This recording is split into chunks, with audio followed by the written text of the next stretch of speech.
Thinking Bridge Times 2024년 8월 5일자를 진행하도록 하겠습니다. 갈등 대립 상징적인 그림에서 한쪽은 want, 한쪽은 must, 이런 비유를 좀 해봤습니다. 우리가 인생을 살면서 자기가 원했던 거로 하면서 살 수 있느냐, 그리고 현실로서는 자기가 생존을 위해서 하지 않으면 안 될 must, 이 사이에서 우리는 갈등을 해왔을까. 이런 것들이 뭐 개인 생활에서도 꽤 돌아볼 수 있는 그런 주제라고 생각합니다. 현실적으로 자기가 정말로 원했던 거를 하면서 살기는 쉽지 않죠. 그런데 어떤 미드 속에 대학 교수, 은퇴한 대학 교수가 하는 얘기, 이 두 개의 갈등이 있는데,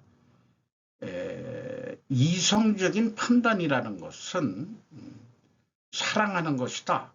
뜻밖의 해결책을 내놓고 있네요. 한번 의미를 제가 좀 되짚어 봤습니다. 오늘의 편집 내용이 되겠습니다. 동해바다 건너서 야마토 땅은 거룩한 우리 조상 옛적 꿈자리. 제목을 제가 이렇게 가져왔습니다. 이 기사 본문 내용에 있는 건데 이것을 제목으로 잡아봤습니다. 김현애 기자가 더 중앙에서 보도를 했습니다. 39도에 달하는 기록적인 폭염이 찾아온 지난 3일 일본 교토.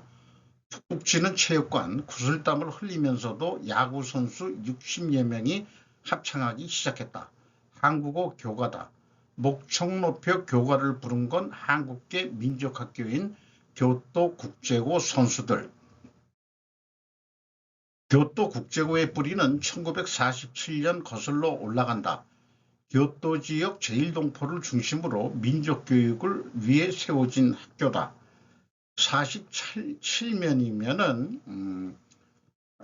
미 점령군이 메가더 GHQ가 5년 동안 지배를 했으니까 메가더 점령 하에서 제1동포들이 사업을 할 수 있는 그런 것도 많이 키웠다는 후문이 있습니다. 그런 가운데서 일본의 옛 도시 교토에 이런 국제교가 생겼다는 것은 진짜 금시초문입니다. 최근에 교토를 한번 효도 관광으로 갔다 왔는데 좀 교토가 의미 있는 데라고 할 수 있겠습니다. 한국어 교과를 이유로 드는 혐한 전화가 많이 있었는데 교사들이 교과를 놓고 고민에 빠졌을 때 그간 불러온 교과를 왜 바꿔야 하냐며 짐을 들어준 건 오히려 학생들이었다. 그리고 현재로서는 한일 우호의 상징으로 지금 자리매김하고 있다. 현재 교토국제교회 정교사는 138명뿐이 되질 않아요. 근데 60여 명이 야구를 합니다. 이런 뉴스가 나온 것은 일본의 고시엔 대회에 지역 대표로 선발이 됐습니다. 실력으로서. 그리고 한국 정부와 일본 정부가 다 인정하는 그런 학교고, 한국 출신의 학생은 10%에 불과하다. 그러면 138명이면 한 14명 정도뿐이 안 되는 거죠.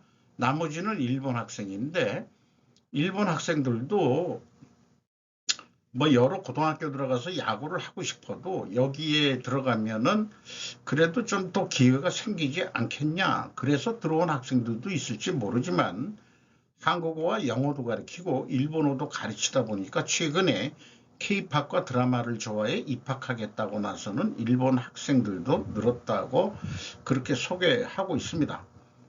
올 여름 일본 고교 야구의 꿈인 고시엔 구장 땅을 밟게 된다. 교토 지역 고교가 77개나 되는데 여기에 예선전에 승리했다는 거예요. 이 출전권을 따내고 환호하는 이 국제고 그 학생들의 그 사진을 게재했습니다. 야마토는 저도 이게 그 고대사로 보면은 우리 그 고대사 쪽으로는 사실 한국과 사촌지간 아니냐, 그렇게 보입니다. 야마토 정권이 최초의 정권이었죠. 제가 알기로는 그 야마토 정권이 큐슈 지방에서 먼저 발생이 됐는데 그 혼슈 본토로 넘어가면서 지금 그 나라현, 교토 이런 쪽으로 그 자리를 잡았다 하는 거는 고대사 연구하는 학자들에 의해서도 정립이 돼 있는 그런 학설이 되겠습니다. 야마토 또 성씨가 있어요. 일본에. 이런 사람들하고 만약에 혈연 관계가 맺어진다면은 사촌지간 먼 사촌지간끼리 혈연 관계가 되는 그런 것도 좀 생각해 볼 수 있지 않겠냐 하는 그런 그 뜻깊은 뉴스가 되겠습니다. 왜 일본의 최저임금은 한국 이하인가? 제목을 이렇게 뽑았네요. 시급 50엔 인상조차 꺼리는 기업을 기다리는 도태라는 미래. 이 마카베 아키오라고 이 프레지던트 온라인에 자주 기고를 하는 그런 대학 교수가 되겠습니다. 인상폭 사상 최고치 됐지만 이라는 소제목으로 현재 1990년대 이후 약 30년간 우리 기업은 생산성 향상을 실현하지 못했다. 그것이 최저임금이 한국보다 뒤진 이유 그런 쪽으로 원인을 좀 밝히고 있어요.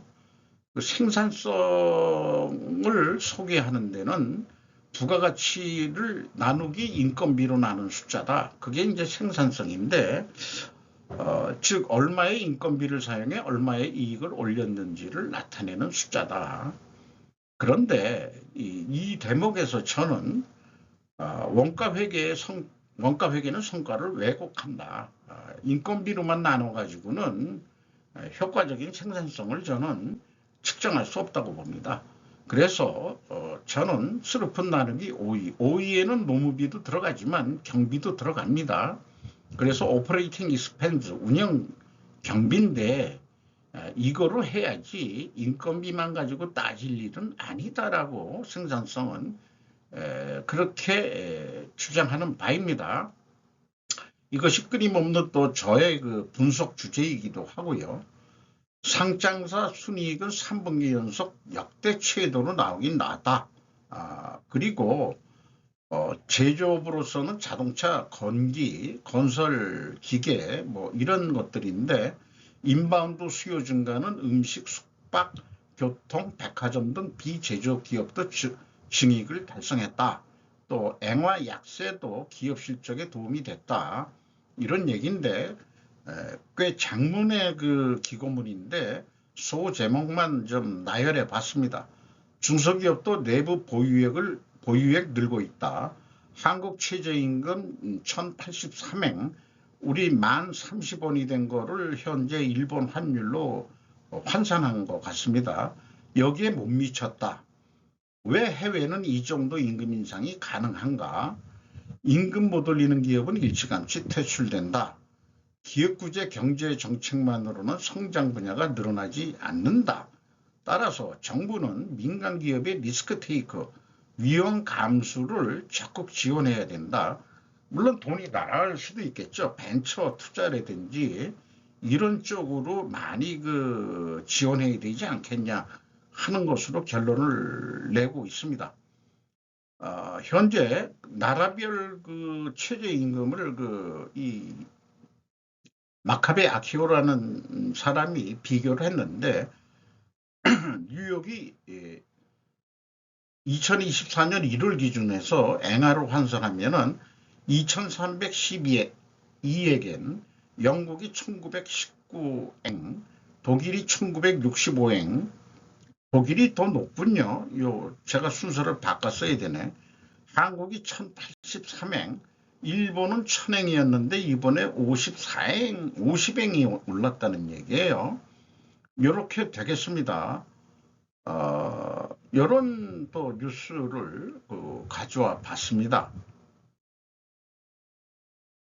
코스피 2600선 붕괴, 사이드카 발동, 1도 6%대 폭락. 요거는 이혜훈 기자가 조선비즈에서 11시경에 보도한 내용이에요. 아시아 증시 블랙 먼데이, 미국발 R, 리세션, 경기 침체의 공포다.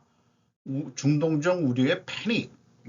그 다음에 도쿄주 한테 2,500엔 급락 계속, 엔고 1,143엔대, 지지통신 경제부가 이것도 11시 26분경에 보도한 내용입니다.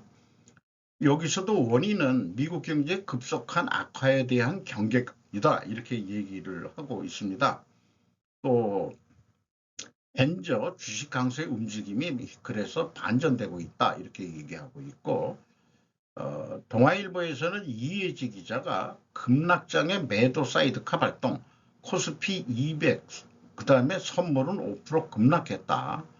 그런데 제가 이 편집을 마칠 시점에 속보로서 니케이 평균주가 사상 최대의 대폭락, 4,451엔 하락, 2,500엔 급락했다고 그랬는데 4,451엔이 하락한 31,458엔 42전으로 거래 종료, 시장은 혹한이다, 이렇게 얘기되어 있습니다. 그리고 우리나라의 오늘 마감장은 결국은 2,441.5 코스피, 2,500이 무너졌다고 했는데 마감장이 더 내려갔다가 좀 약간 그냥 다시 올라와가지고 2,440 1원 55전 지수로 그렇게 끝났습니다. 미국 경제 침체 위기에 따른 주식 급격한 금리 인하에 베팅한 채권. 그럼 채권 가격이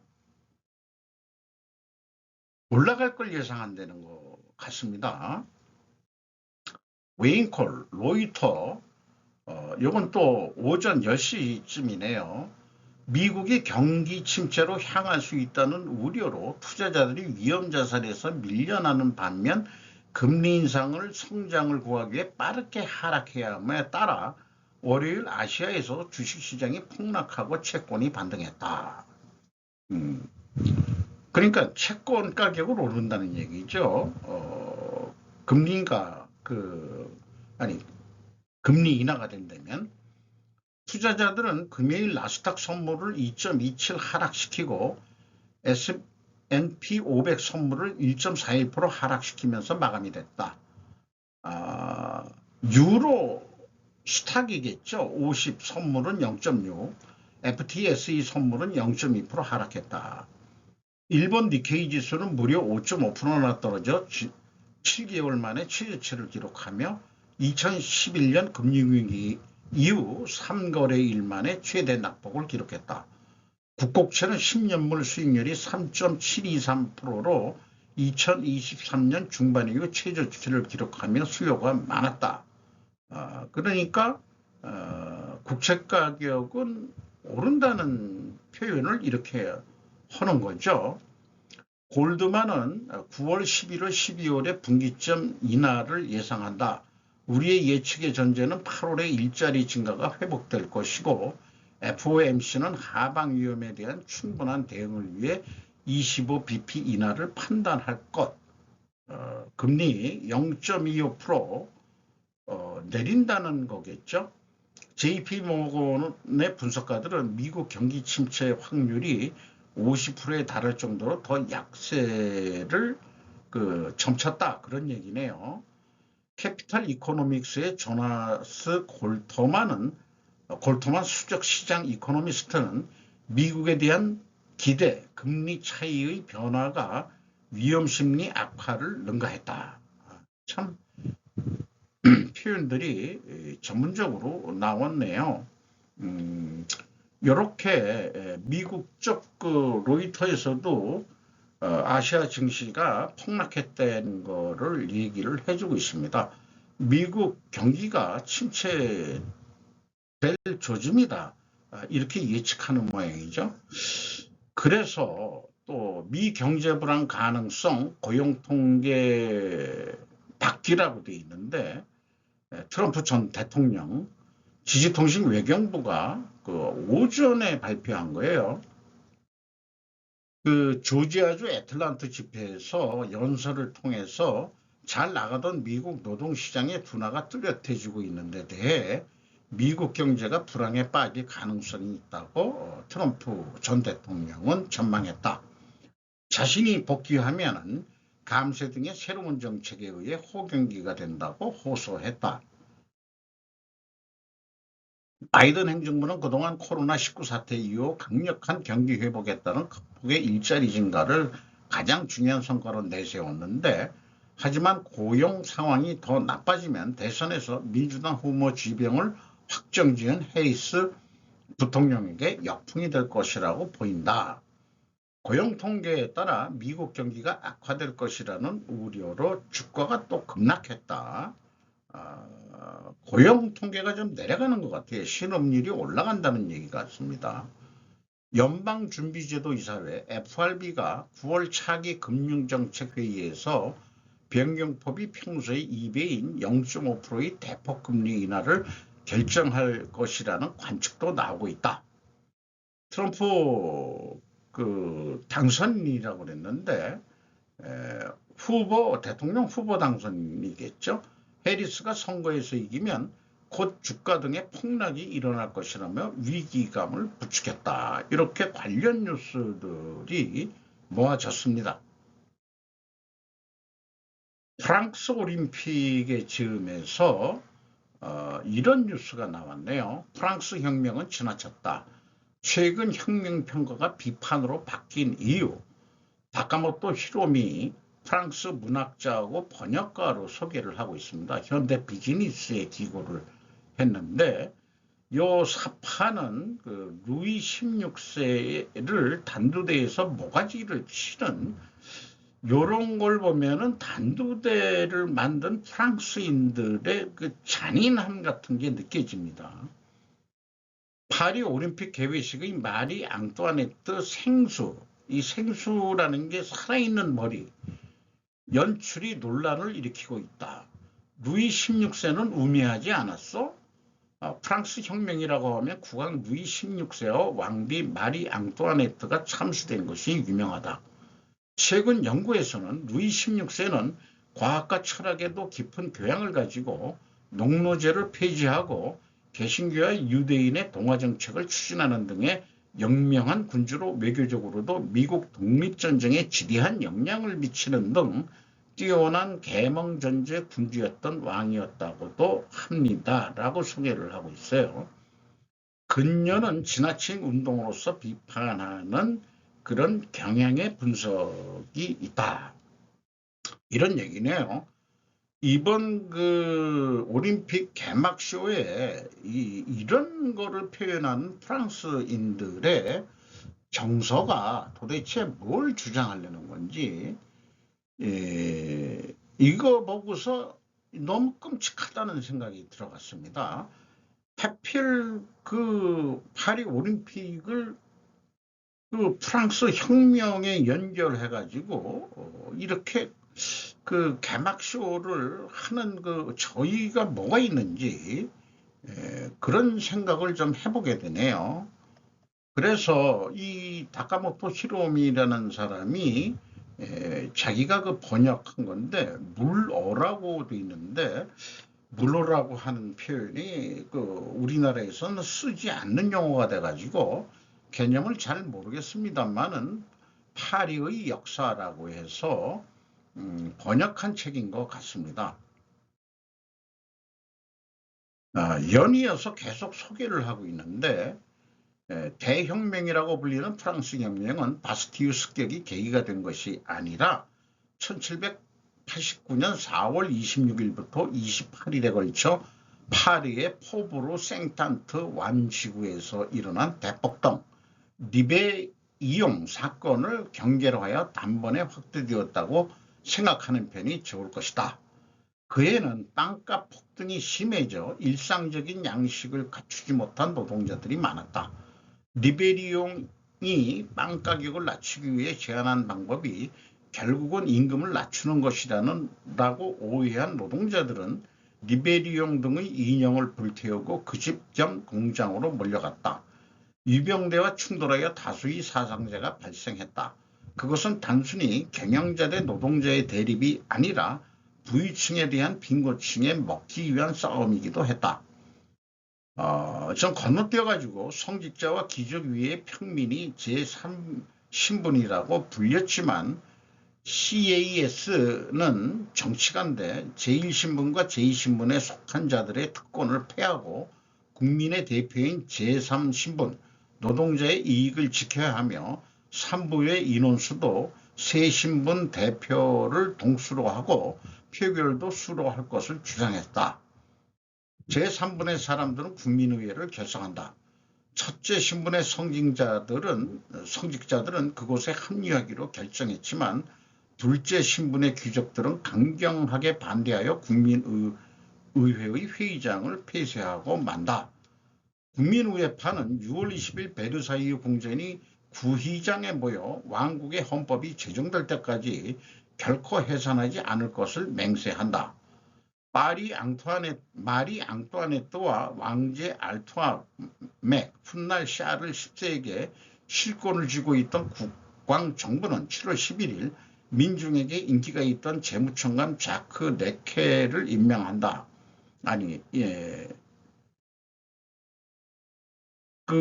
니케를 해임한다고 돼 있어요.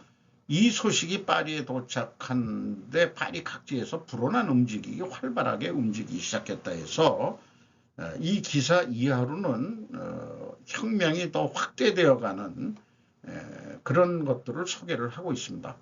이런 기사를 보면서 이런 생각이 들어가요. 프랑스 혁명은 마치 사회주의 혁명 색깔이다. 러시아에서 사회주의 혁명, 공산주의 혁명이 성공해서 공산주의 국가가 탄생했다는데 프랑스 혁명은 또 이 제3신분이라는 게 프롤레타리아라는 거 아닌가 그렇게 부를 수 있지 않겠냐.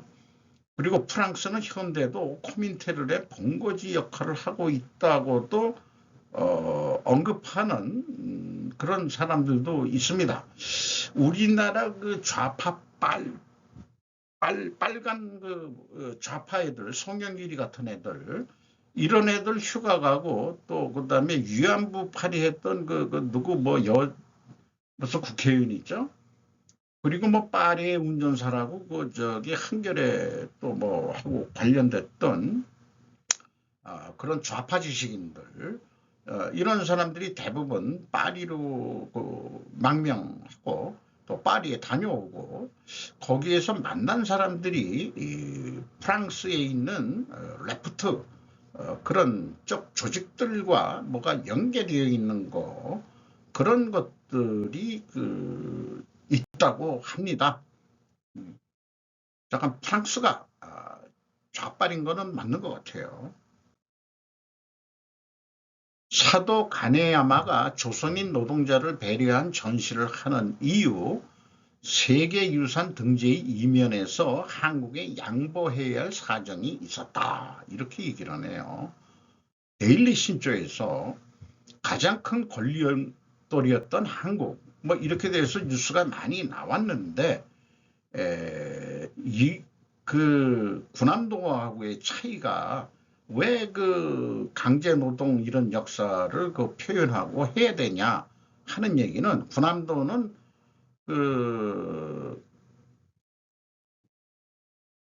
그 주변에서 이 살 수 있는 어떤 그 경제 이런 데가 아니죠. 강제 그냥 섬 자체가 그 광산이었는데 이 사도광산은 그런 게 아니다 이게. 주변에 뭐 이렇게 밑에 사진도 있지만은 전후에 여기서 일했던 그 조선인 노동자들이 고국에 가지 않고 현지에 남은 조선인 노동자도 있었다.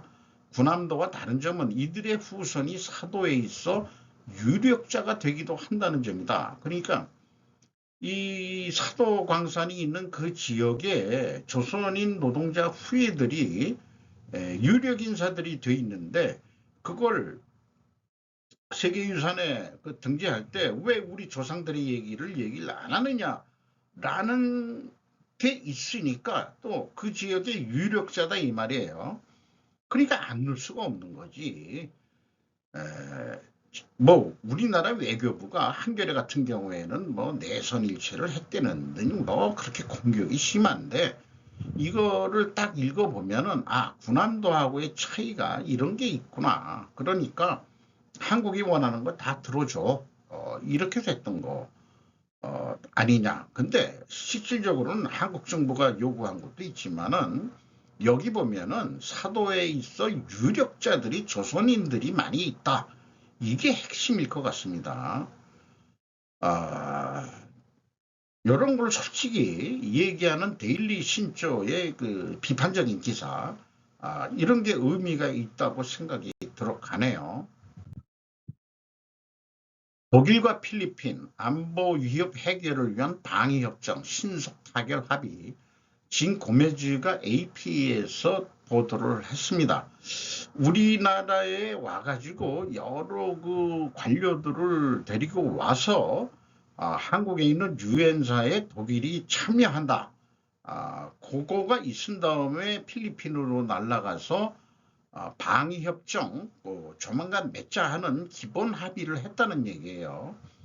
그러면은 그동안에 독일이 BMW 등 뭐 이런 등등으로 해서 많이 그 중국에 투자를 했었는데 지금 이거 봐가지고 여기 그 굵은 글씨로 표현한 대로 특히 무력이나 강요를 통해 확장적인 주장을 전진시키려는 어떤 일방적인 시도에 강한 반대를 표명했다. 이 표현은 아주 공통적으로 윤 대통령도 표현한 표현이죠. 이런 것들에 독일이 이제 동참한다 한다는 얘기는 뭐냐 그러면은 또 항해의 자유 이것도 지금 확인을 했다 이게요. 이 필리핀 국방장관은 뭐 덩치가 독일인보다 더 크네.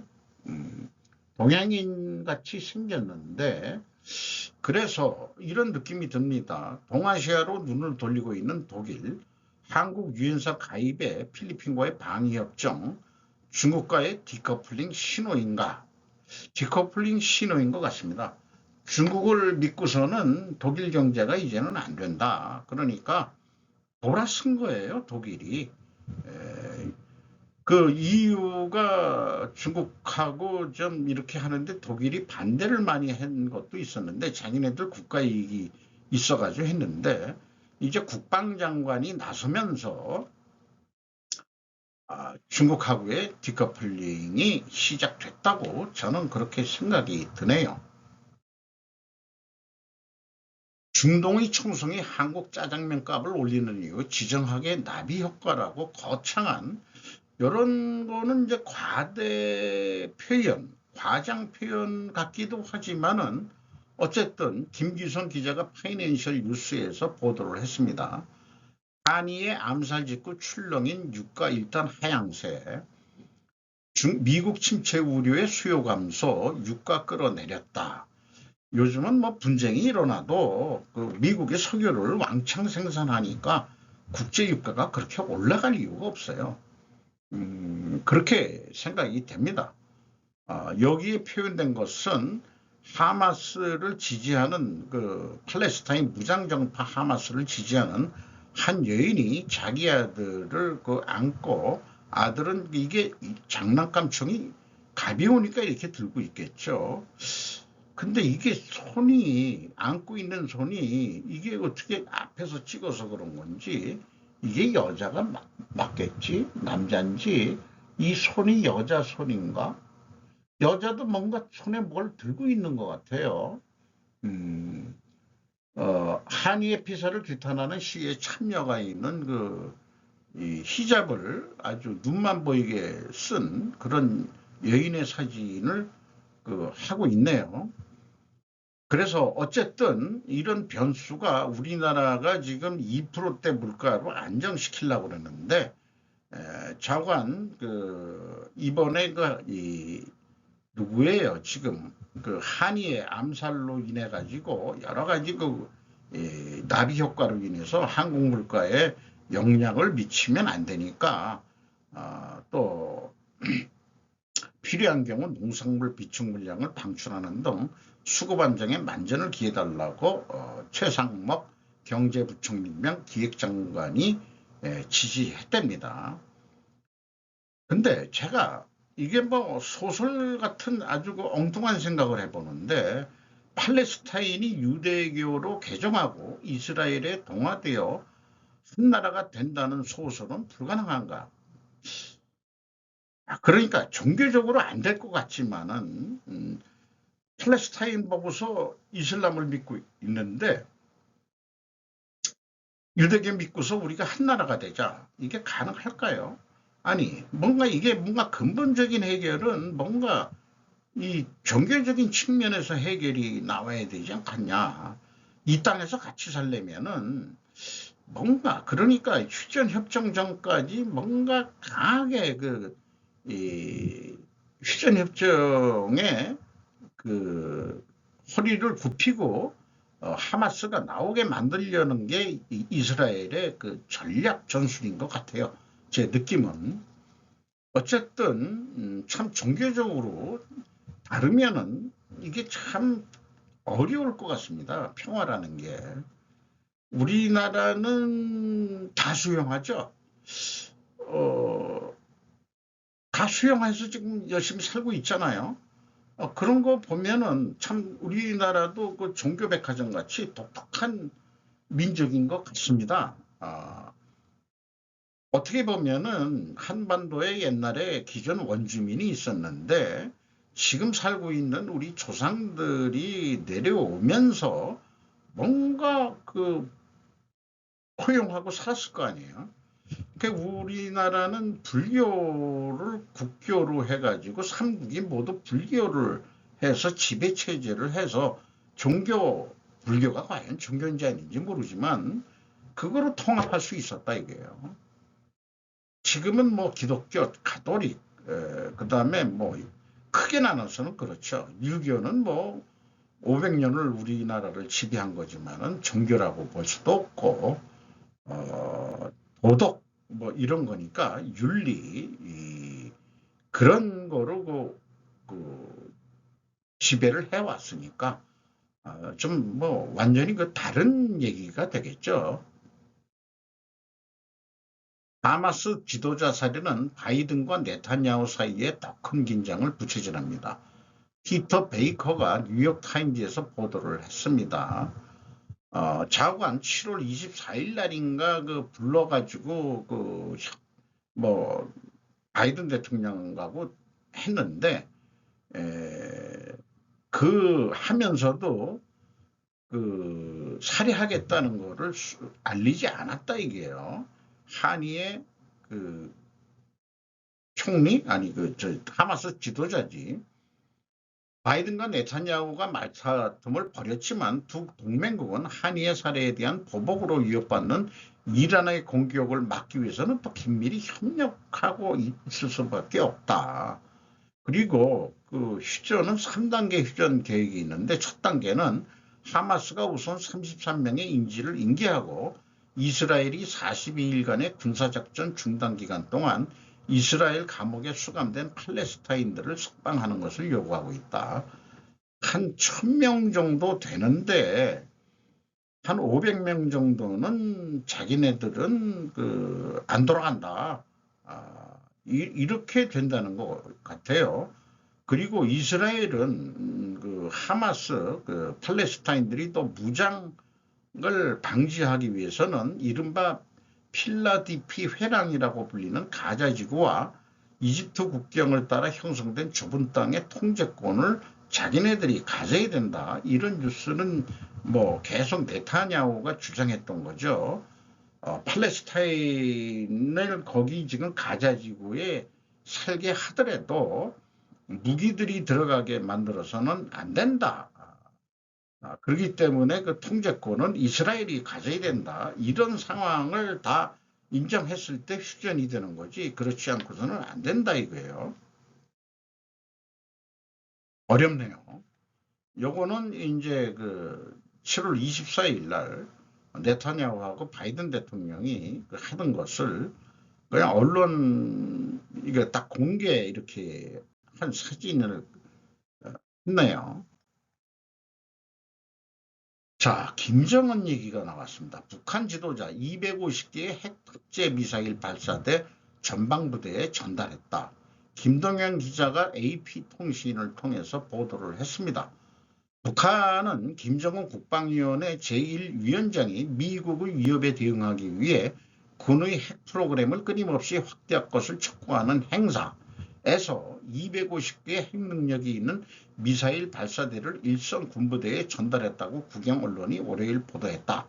이 259의 미사일 발사대를 남한 접경 지역에 전장용 핵무기를 배치할 의사를 보이고 지도부가 위협을 받고 있다고 판단할 경우 선제 핵 타격으로 대응할 수 있도록 군 당국에 권한을 부여하면서 핵 프로그램에 대한 우려가 커지고 있다. 북한의 군수공장에서 새로 생산된 발사대들이 저수율 핵무기를 운반할 수 있는 시스템을 설명하는 용어인 전술적 탄도미사일을 발사하도록 설계되었다. 이런 얘기네요. 북한은 한국의 미사일 방어를 압도하기 위해 이동식 단거리 무기인 라인업을 확장하는 동시에 미국 본토에 도달하기 위해 설계된 대륙간 탄도미사일도 추구하고 있다. 북한은 최근 몇 달 동안 화성 11형이라고 불리는 새로운 미사일을 공개했는데 분석가들은 화성 11형이 최대 100km, 62마일까지 이동할 수 있다. 만약 최전방 지역에 배치된다면 그 미사일은 이론적으로 한국의 5,100만 인구의 약 절반이 살고 있는 한국의 수도권의 거대한 지역을 커버할 수, 자기네들이 이 수도권을 다 초토화할 거다. 이러지 않을 거라고 희망을 갖는 거, 아니 예측하는 것은 자건 어쨌든 상당히 문제 있는 지금 사건이에요. 김정은이가 얘기한 것은 지금 단순히 몇 년 후의 문제가 아니라 미국의 행정부가 누가 대통령이 되더라도 우리 아이들과 후손들이 앞으로 대대로 대하게 될 적대적인 국가인 것이다. 미국은. 그렇기 때문에 우리의 자주국방 능력을 향상시킬 필요성을 보여준다. 이렇게 이제 얘기를 했다는 거예요. 이것도 이제 그 수해가 일어난 다음에 바로 이런 얘기를 한 거죠. 김 위원장은 또 국가가 참담한 홍수로부터 회복하기 위해 노력하는 동안 무기 행사를 개최하기 위한 것은 자기네들이 어떠한 상황에서도 우리의 국방력 강화를 정체 없이 추진할 것이라는 결의를 보여준 것이라고 말했다. 7월 하순의 홍수는 중국과의 국경 근처 지역에서 수천 채의 집과 거대한 농경지를 물에 잠겼다. 러시아는 북한에 홍수 지원을 제공했는데 이는 양국 관계를 확대하는 또 다른 신호이다.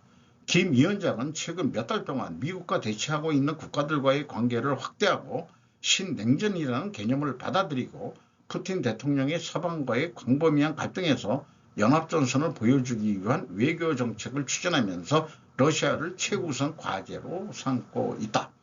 이 뒤에 써 있는 게 신형 전술 탄도미사일, 이거를 250대를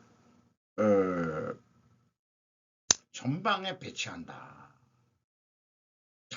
대륙간 탄도미사일은 별도로 또 추구하면서 실질적으로 개발이 된다고 그러면 사실은 지금 뭐 대륙간 탄도미사일을 높이 쏴가지고 일본 해역 근처로 떨어뜨리는 그 정도까지만 했는데 일본 홋카이도를 넘어서 떨어뜨린 것도 한두 번은 있었다고 하긴 하는데 실질적으로 미국까지 날아가는 게 확인이 된다면은 과연 북한이 이 지구상에 있을 수 있을까라는 아무리 미국의 힘이 약화되고 있다 하더라도 그런 일은 없을 것 같다고 저는 봅니다.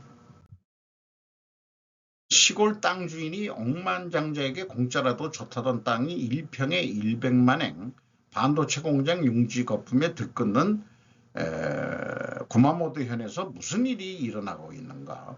오쿠노 슈지라고 그 르포 기자, 전문 기자가 데일리 신조에서 또 보도를 했습니다. 어쨌든 TSMC가 구마모토에 들어가면서 저도 거기를 공장 지을 때 한번 그 견학이라기보다도 한번 봤어요. 그리고 사실은 돈 있으면 투자하면 얼마나 좋겠나. 그 어떤 뭐 농지를 구매한다기보다도 공장들이 많이 들었으면은 주택들이 필요할 테니까 근처 주택이라든지 이런 데가 올라가지 않겠냐. 저는 그 일반 상식으로도 그럴 거 아니에요. 근데 돈이 있어야 투자를 하지. 그런 생각을 해봤는데 시골 마을에 6차선 도로가 생기고 미나모토구 면적에 필적하는 농지가 1년 만에 소멸이 됐다. 공장 왜 그렇게 되냐면은 여기 그 표현하고 있는데 TSMC 관련의 기업으로부터 5주조에서 용지를 확보하고 싶다고 하는 요청이 80건 이상이 있다고 그러는데 왜냐 그러면은 협력업체 물주 창고가 필요하다. 도요타 방식이다 이거예요. 30분 만에 갖다 입고해. 뭐 1시간 만에 입고해. 이런 식이다 보니까